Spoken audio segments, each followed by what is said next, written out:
Jim Reeves taking us back to 1960 and he'll have to go. Well, they've been saying that for years, he'll have to go, but we don't really mean it. I'm delighted to welcome this evening to Golden Days from his dressing room in the Grand Opera House, Blackpool, our very own Frank Carson. Hello there, Frank. Well, Lynda, and I hope the weather's much better there for you than it is for us here. It's rotten here. Well, it's really been one of the worst days I can remember here. The tide didn't come in, it came down. Very good. Even Dawson's looking miserable, and he always looks miserable. You're working with Les Dawson at the moment, is that right? Yes, I am. He's just across the room here from me drinking my beer. Oh, dear, dear, dear. Well, don't you let him. That was lovely to hear that Jim Reeves record there. Yeah, that brings back many happy memories of the late great gentleman Jim. You toured with him, not only in Ireland, but in England as well. Yes, I did. I toured down the south of England with him and actually played Scotland with him as well. And then he flew back to the United States, and 23 days later he died. My goodness me. In a plane crash, you remember? That must be what? That must be 25 years ago, is it? About that. It would be, yeah.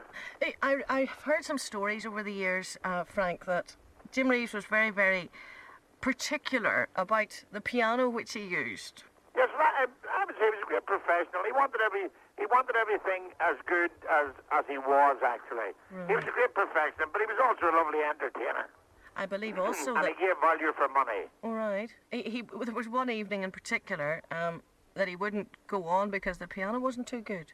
I think that was... well, there was a date in Cavan where he actually walked out. And as he walked out, I ran out. Because there was about 2,000 in the place. And the funny thing is, the show started at 8 o'clock. Right. And at 9:15, there was nobody in, because they all knew Reeves done the second half. Right. And by 9 o'clock, there was baton charges to keep them away. They came from nowhere. Oh, dear me. In 1960, because that's the year that particular one hit the charts, you were obviously already working as a professional oh, yes, comic. I'd been going some 5 or 6 years before that. I'd also done a lot of television then, I think. Did we have television then? We did have television then. Well, then I used to do a program called The Fiddle and the Flute. And my great catchphrase, hello there, come on in. Oh, yes. You've had quite a few catchphrases indeed. through your life. I was just going over them the other day. I was going over as a cracker, it's the way you tell them. Yeah.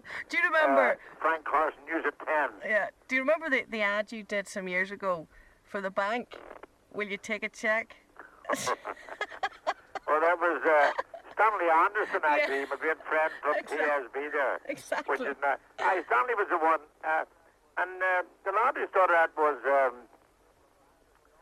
he came from Bangor, John, my friend, and I said to him, can we get, we'll emphasise that, will you take a cheque? But it came off.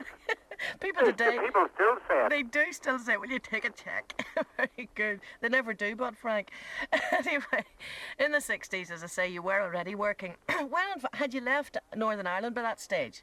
Yes, I'd left and gone back, because I went to work again, and the next time I worked with any country in Western Stars was out in France and Germany. There was an agent came from London looking for acts.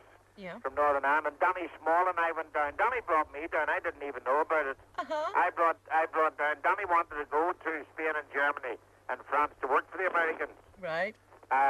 Because he's very American orientated. Because his family, a lot of his family were in America. You see. Right. So I went down. We both done the day.